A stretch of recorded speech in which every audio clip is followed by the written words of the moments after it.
Welcome to Last First Date Radio, featuring interviews with experts in dating, relating, and mating in midlife. And now, here's your host, Sandy Weiner. This is episode number 408, Jeanne Byrd, How Your Gut Influences Your Love Life. Hey everybody, I'm Sandy Weiner, and welcome to Last First Date Radio, where we believe it is never too late for love and that a woman of value naturally attracts the respect and rewards she deserves in life and in love. And speaking of woman of value, my book, Becoming a Woman of Value, How to Thrive in Life and Love, was recently published, and it's available on Amazon in Kindle and in paperback. So go grab your copy of Becoming a Woman of Value. This week's tip on becoming a woman of value is be vulnerable. This is one of the most important and most difficult things that we do in relationship. And I was talking to a client today about the importance of not just staying in our thoughts when we're on dates. We have to really bring more of our vulnerability. And what that might look like is sharing that you're a little nervous about getting together with this person, or sharing some fears, sharing some passions, sharing that you really are confused about something and getting curious.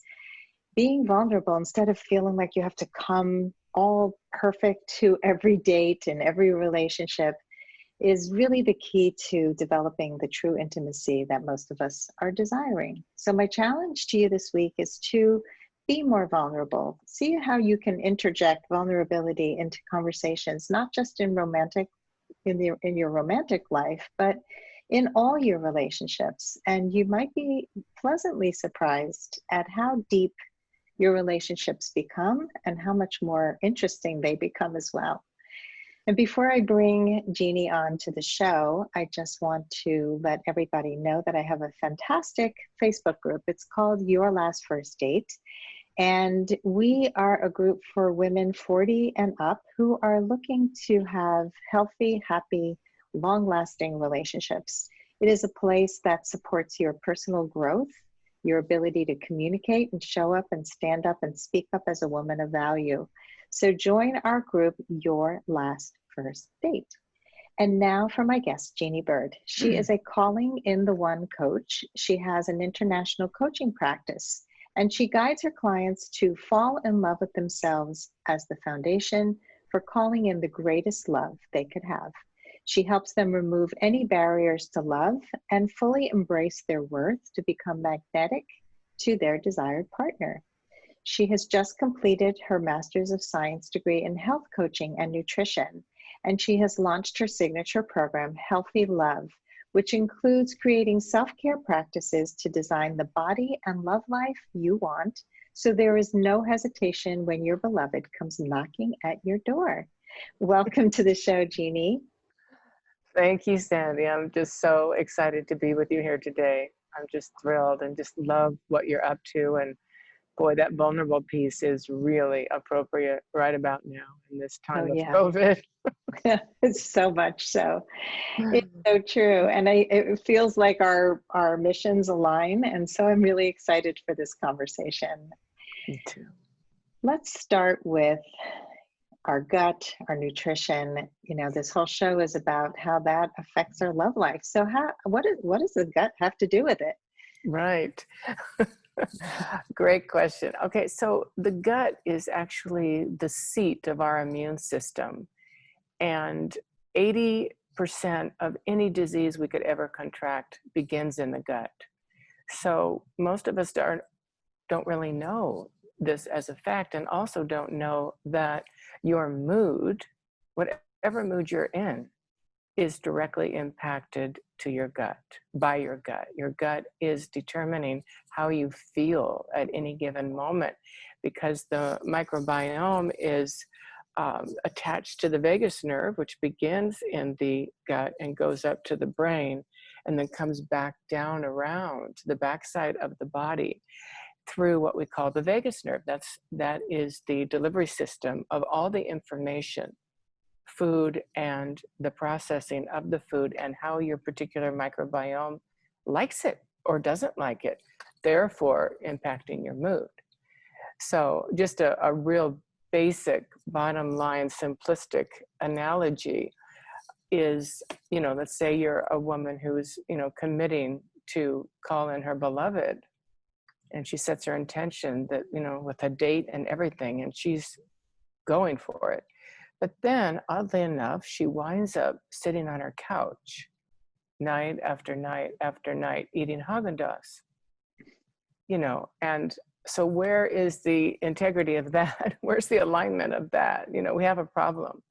And so then as she continues to eat the ice cream, it's sort of dulling her senses and dulling her energy level and putting her by about an hour out in kind of a depressed state because of the sugar. So she's not going anywhere. She's not getting off that couch. And there goes the intention. So we're talking about, in Healthy Love, aligning with so much commitment and working on self-love practices and your desire to be healthy and thrive in this relationship that you're trying to create as being, the driver of your life, actually. Yeah, that makes so much sense. I think that I totally notice it in people when they eat certain foods and they get really grouchy or snippy, snappy. And I think people don't realize also that whatever is going on inside is reflected outside. And so so say you go on a date and your mood is kind of sluggish and ick and another date, but you're trying to be nice and connect, and you think the guy doesn't notice that you're really not into this. And what they don't realize is that men really pick up on our signals. So yeah, can you speak to that a little bit about how we kind of leak out this mood into the world, even though we think we might not be?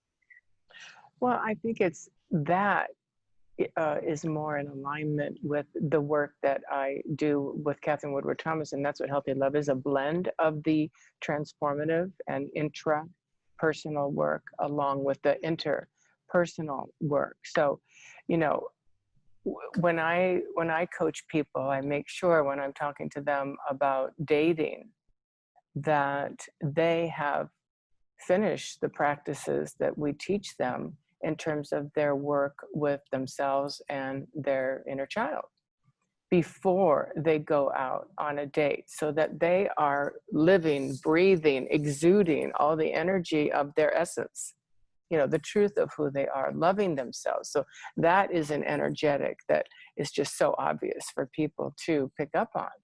And they won't know exactly what's going on, but all they know is they're leaning in because they're interested, right?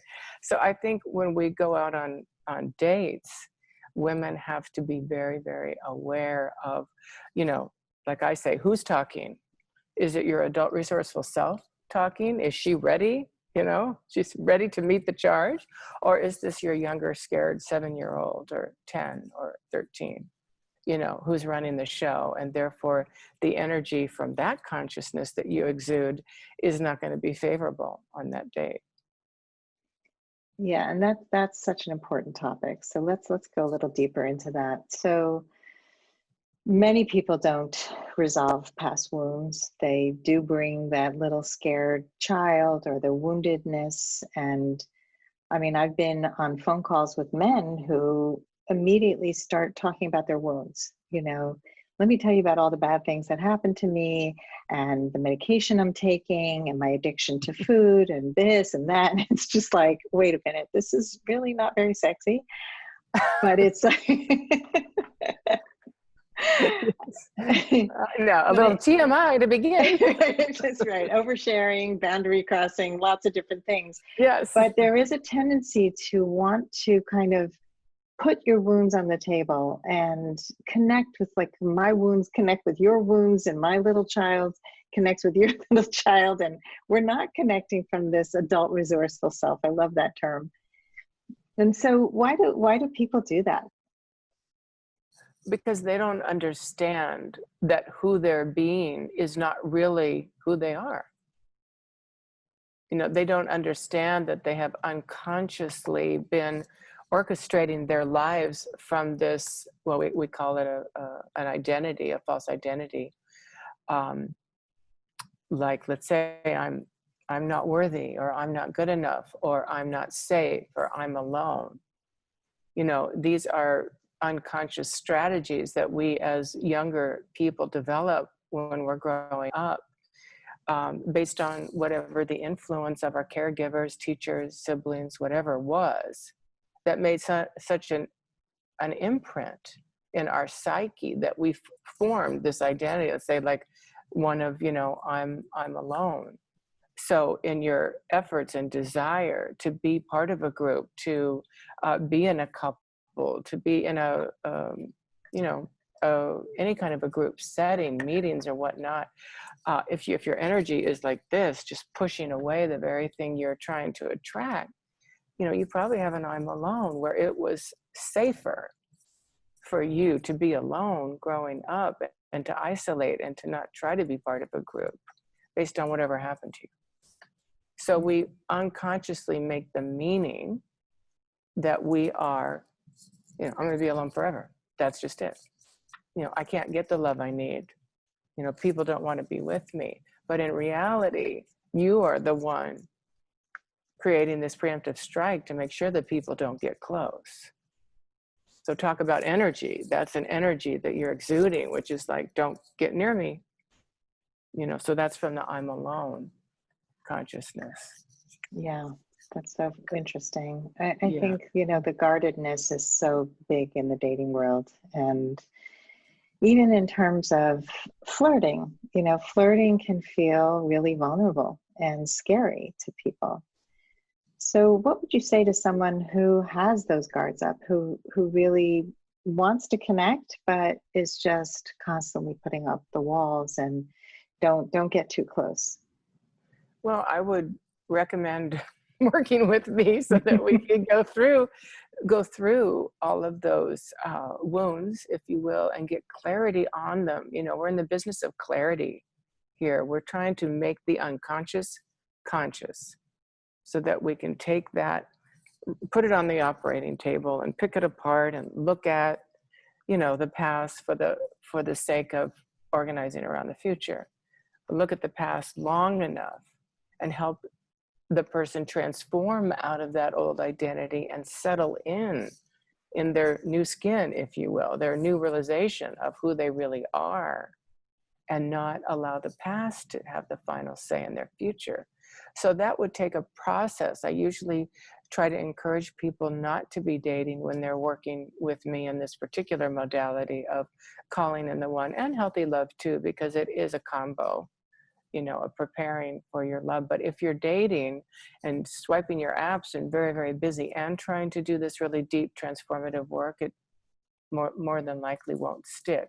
So assuming that that person has now done their inner work, you know, with anybody who's into this work, then they're ready to start flirting and to be able to make eye contact with somebody in a very direct way and hold the gaze. And I always say 6 seconds, which feels like 60 years, you know, but to make eye contact and look at somebody, and that 6 seconds, I think, who was it? Alison Armstrong. I remember hearing this about 15 years ago from her, saying that, you know, you can initiate a look and hold that look and that gaze, and then you wait to see if you're approached. But you have initially made that contact with your courage to look somebody in the eye and to make a connection, and then what they do with it, you know. So that's what that really holds true to me. I've worked with women that have had great success, even though they are scared, but their commitment to their future is stronger than their local feelings of self-consciousness. Yeah, that makes a lot of sense. I think that so many people are afraid to look at people, you know, and to make eye contact. And it's been interesting during Corona, because I'm a very friendly, outgoing person. When I walk, I always make eye contact and I talk to people. And I found that even in our friendly neighborhood here, a lot of people were keeping to themselves and walking on one side of the street. And so it's also important to understand the circumstances can sometimes dictate how people act. It's not necessarily, it's not about you, it's about the circumstance. And I think, that kind of ties into when you make that eye contact and you let go of expectations that it has to be a certain thing, right? He has to look back, he has to make a connection with me, then you have a better outcome, wouldn't you say? Yeah, no, absolutely. I believe it's all about intention, right? Everything. I mean, because we're talking about here, Sandy, really creating a miracle in love, right? We're creating a miracle for ourselves. So we're stepping out of this false identity. So if I'm always alone, how can I really create a miracle of love when I'm alone, right? So we have to do the work to step into our true identity and declare that this shall be so with a really strong intention that we now have to make choices and take actions and live into that intention.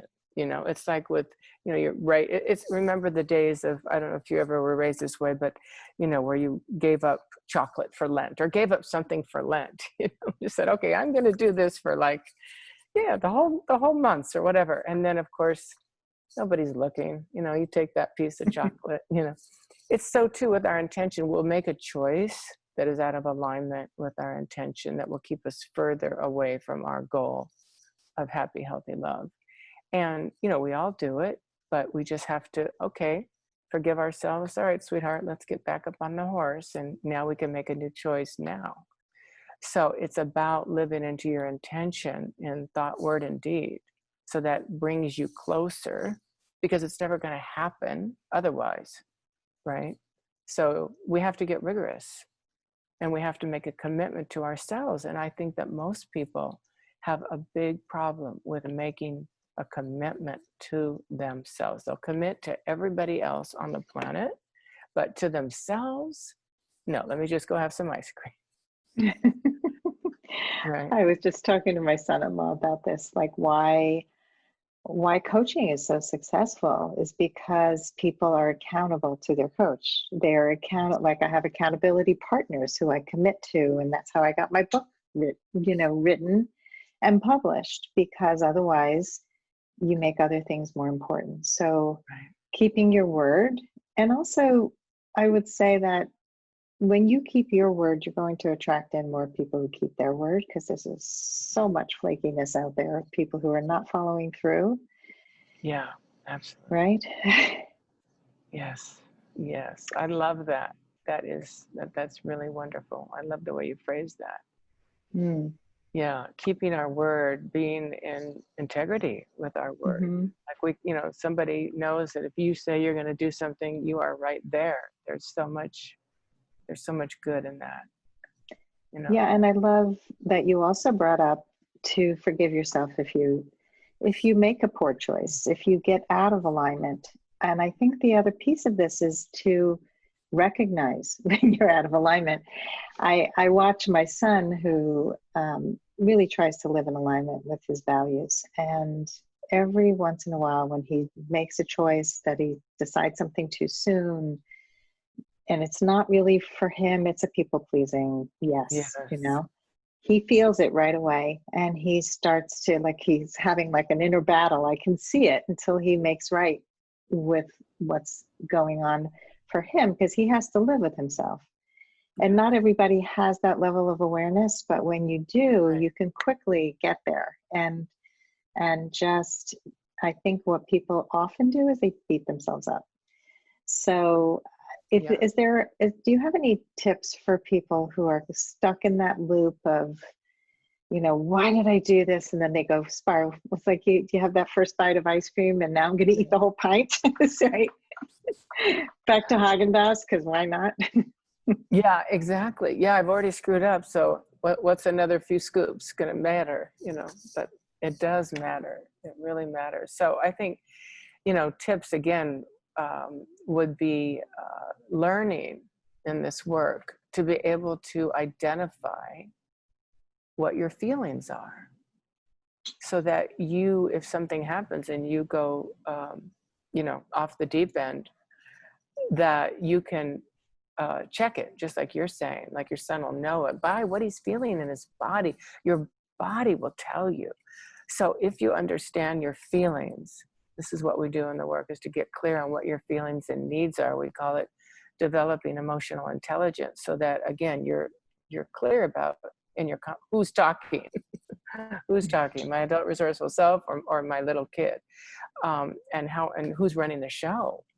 Is my little kid running the show, and therefore I'm off to the races with my ice cream or my pizza, and not wanting to follow through on my commitment to myself, or I'm not going to check my online profile and also instigate connecting with men instead of waiting for the inbox to get full. It's that type of thing. So, but you can feel it in your body. So if you are aware of what your feelings and needs are and can name them, then you can also connect to, well, what's that feeling like in my body? Where's that live in my body? Is it my solar plexus? Is it my throat? Is it my heart? And so when that happens again, and it will, you have worked with yourself enough to recognize it. Oh, it went there again, and just soothing that part of yourself. I got it, but I'm right here. No shame, no blame. Let's just move on. So it's that amount of what we call transformative self-talk, self-soothing, to be able to talk yourself off the ledge without shame or blame. Recognize, oh, it's happening again. It's like a bad movie, keeps happening over and over again, So that's the way that you can develop this awareness of yourself. Yeah, because most people don't even know what they're feeling most of the time, right? So we try to really stick with what the feeling is as a feeling, not a thought. Like the thought might be, no, I'm really pissed off that guy didn't call me. That's a thought. But what's the feeling behind that? I feel abandoned. I feel rejected. I feel skipped over. Those are the feelings underneath what happened. Yeah. So becoming aware of those feelings is increasing your own consciousness, so that you can start to trust your own intuition to help you make choices and create healthy boundaries that keep you safe, and also inspire you to take risks when it's appropriate. I absolutely love everything you just shared, because knowing how to set those boundaries requires us to know ourselves, to know who we are, what we need, what we feel, connecting to the body. I mean, this is big work, so anybody who's listening, this is not something you do overnight. And I can still remember as I was divorcing, and I've shared this on the show before, but my husband finally had a wake-up call because I was serious about leaving after 23 years. And he went and got support for his emotional health and learned how to communicate his feelings and needs. And so he learned the nonviolent communication method. Right. And he now teaches it, which is so ironic because he became like an empathy expert and developed a labyrinth that you can walk. And on that labyrinth, you can identify, what am I feeling? What am I needing? And what request do I want to make of myself or somebody else? But we have to first get all the other crap out of the way, like all the judgments and the I will never, you always, you're this, you're that. And that's where most of us live. What a jerk. How are you feeling? I'm feeling like he should never have done that. That's actually not a feeling. And so that's where most people live, in that space of just not even knowing what's happening inside. And so what you just shared is gold, because if people can tune in to what am I feeling, what am I needing, then we can start to set those boundaries. Then we can start to speak up from a conscious adult self. Right. Not this little angry, wounded, fists up, guards up person. Yeah. And that's when everything opens up. Yeah, that's beautiful. That's profound what you just said, Sandy. And I think one of the other things that you just said too that sparked me is that, people are blaming. It's not their fault. Blame, blame, blame, But in our work, it's actually in Catherine's work of conscious uncoupling, which I'm also a certified coach in, and work very heavily in that area. But anytime in life, whether you're consciously uncoupling or recoupling, but just in life, it's like taking responsibility for your part. So we say in conscious uncoupling, what's your 3%? If it's 97% your ex-partners, the 3% is what is going to set you free. Being able to understand, what was my part? Who was I being during this relationship? How did I contribute to the misattunement of the relationship, so that you can become aware of it and then transform it, so that you don't bring your past into your next relationship, because you've taken care of that. You've learned about how you were the source of your own experience. And that's pretty much the foundation of all of the work that I do, is that we're never victims, and we are the source of our own experience. Mm.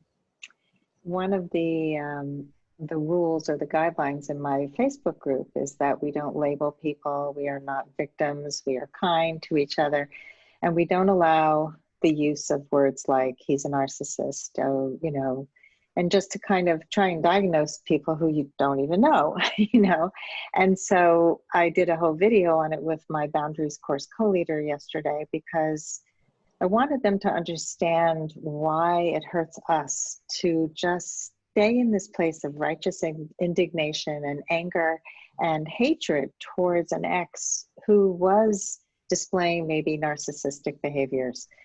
It's unhealthy for us. And that 3% of, I stayed in the relationship. There was something there that drew me in. I pushed red flags away. Whatever it is that you can learn from this so that you don't repeat it is so, so important. And a lot of people take that as, well, you're putting the blame on me and it wasn't my fault. And how could I be blamed for abuse? It's not a blame thing. It's not, he's right, you're wrong. It's not a good person for you to be around. But right. You can recognize those traits early on. You can learn, why were you so susceptible to somebody who abused, and how can I be healthier in my love life? And that's a much healthier way to look at love than just going around suspecting or holding on to anger and bitterness and putting those guards back up, which is really what repels love. So absolutely spot on. And we're doomed to repeat it unless we evolve it.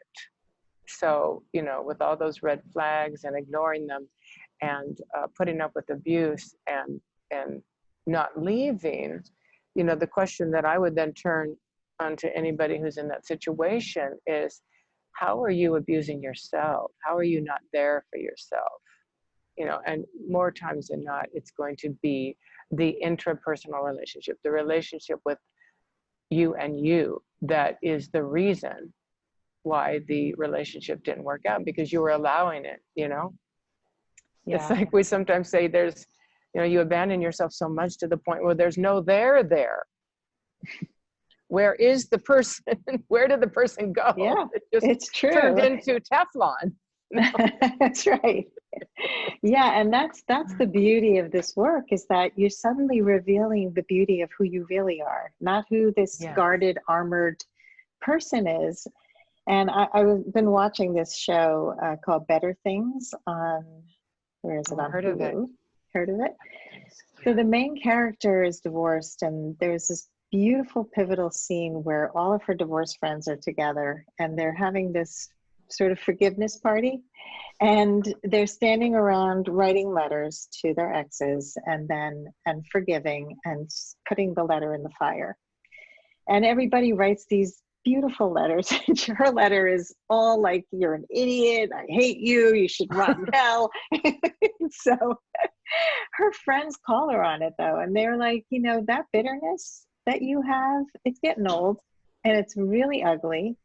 And you're just pushing people away. Like, why are you holding on to that? And it was just like, sometimes it takes a person who loves you to hold a mirror up and say, you know what, it's time to let that go, not to condone, but to free yourself, right? So Right. yeah, so talk to us a little more about forgiveness, because we're talking a little bit about this. Yeah.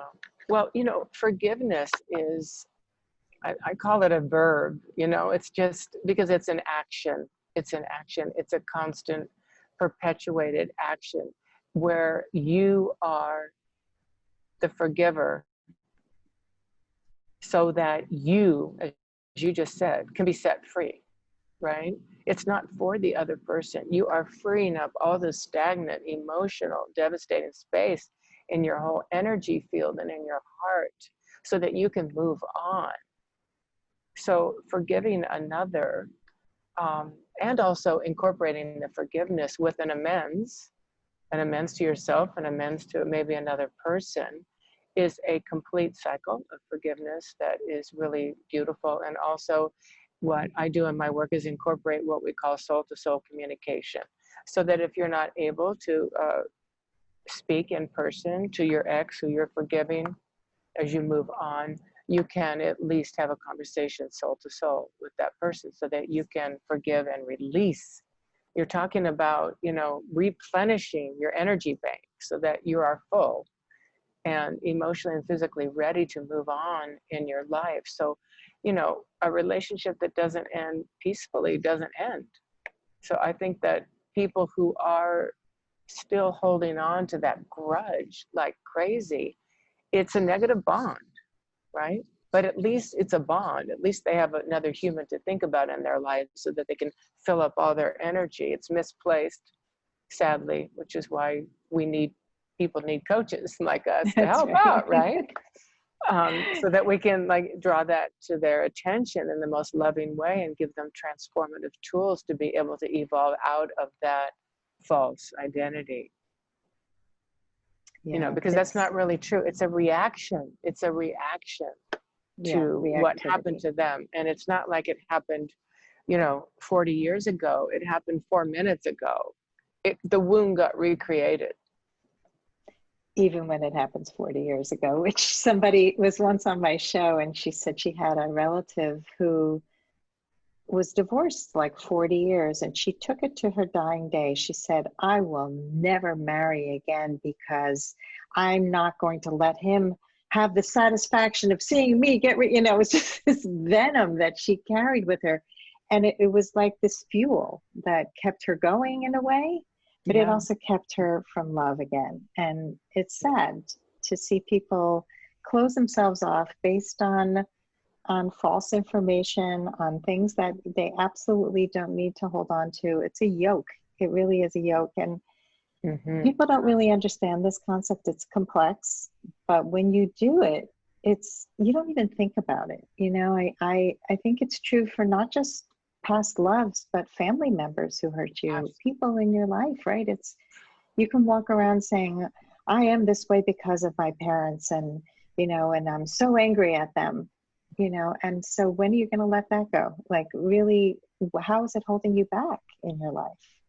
Well, I think these people that are holding on for dear life, that's a fate-filled life, right?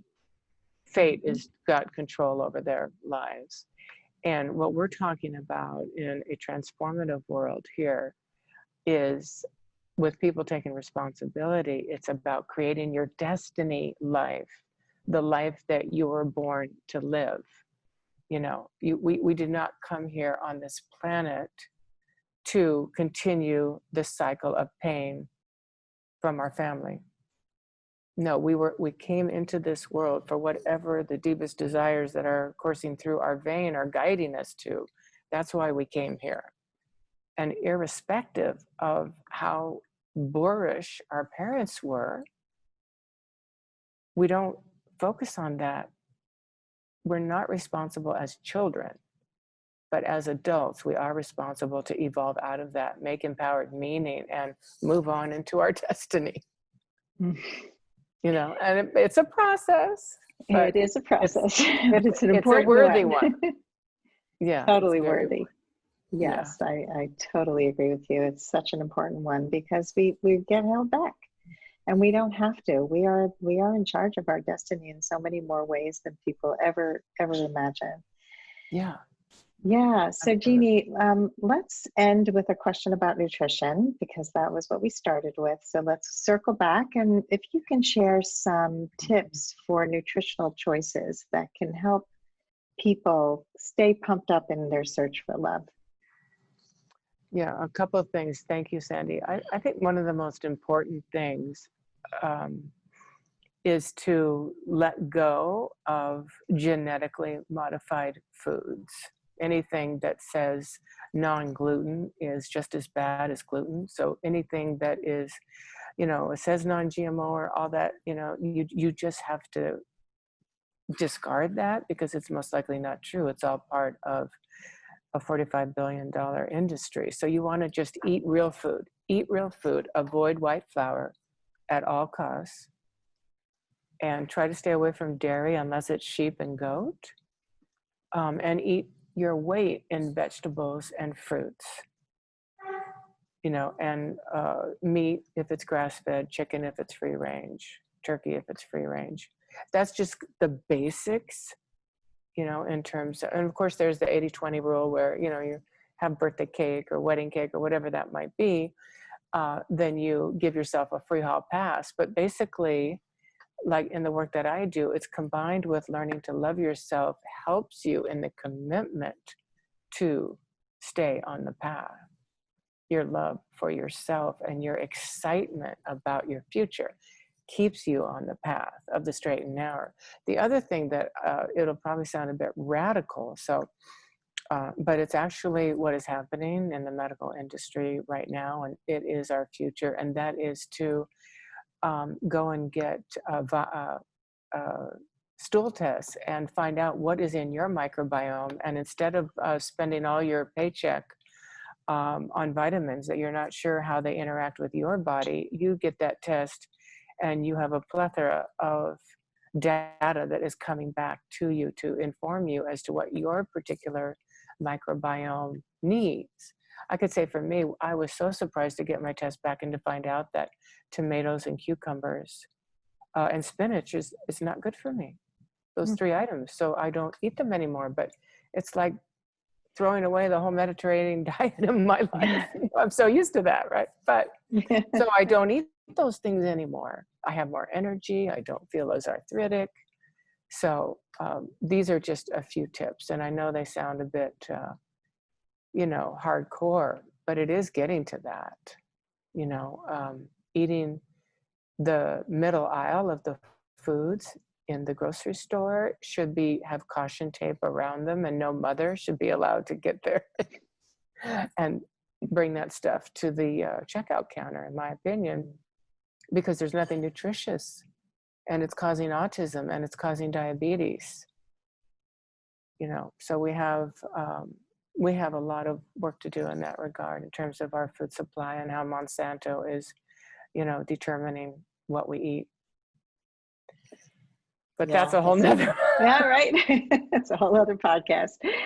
But these are all really important tips. And I think that, it's the consciousness, and the theme that's running throughout this show is be conscious of your choices. Be conscious of not only the food we put into our body and how it affects our body, our mood, but your thoughts, your actions, your word, all of these things reflect on what you bring into your life. And if you're trying to call in love, put yourself at that higher vibration, you're going to be much more successful. Yes, absolutely. That's it. You just nailed it right there. Full circle. So thank you, Jeannie. This has been such a wonderful conversation. Can you let our audience know how they can find you? Yes, I can be reached at Jeanne, Jeanne, at jeannebyrd.com. Great. Yes, and my website is jeannebyrd.com as well. Yes. Well, thank you. Thank you for doing this beautiful work. It's just so essential, and I can see your passion and how you approach it in such a holistic, loving way that makes so much sense to me, and it aligns with how I work with my clients. So I I love that you're doing this, and I wish you the best of luck as you continue to help people live into their best life and love. Thank you so much, Sandy. It was such an honor to be with you in these 45 minutes. I really appreciate it. Thank Take you. good care. Okay. You too. Thank you, everyone, for listening today. Please rate and review us on Apple Podcasts, and we hope you go on your last first date very soon. Have a great day.